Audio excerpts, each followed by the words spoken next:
Hoxe o libro do que vou falar é A cor dos náufragos, de Antón Ribeiro Coello, concretamente da canción de Sálvora. Xoán é un rapaz o cal tivo unha infancia moi dura polo matrimonio dos seus pais. Creceu e converteuse nun rapaz sán e cunha beleza extraordinaria. Caracterizábase polos seus ollos azuis e o seu cabelo loiro.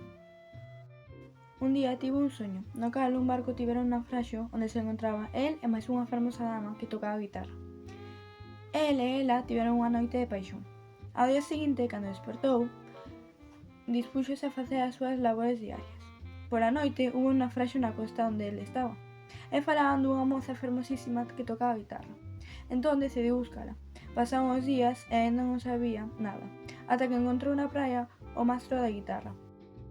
Polo tanto, despois de un ataque de adrenalina para conseguir o seu soño, foi á lista da administración a buscar os falecidos. Non estaba aí, polo tanto, decidiu mirar na dos supervivientes. Apuntou ao enderezo, acicalouse, vendiu as pertenzas que tiñan, que non eran moitas, e emprendeu a súa viaxe de aventura ao estranxeiro para coñecer a súa amada. E se queredes saber como continúa, vas ter que leelo.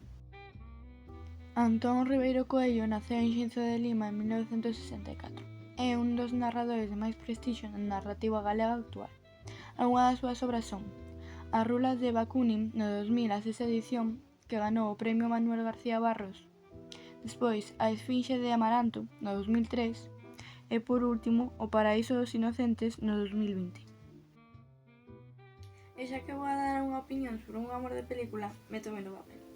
A min esta historia gustoume moito e parece moi preciosa. O meu personaxe favorito foi Xoán por a súa persistencia nunha rapaza a cal buscou só porque soñou con ela. E pareceme super bonito. E ata aquí o tráiler. Chao. No me acuerdo. Dios. Amor. No, eso no era lo que ibas a decir. ¿Qué digo?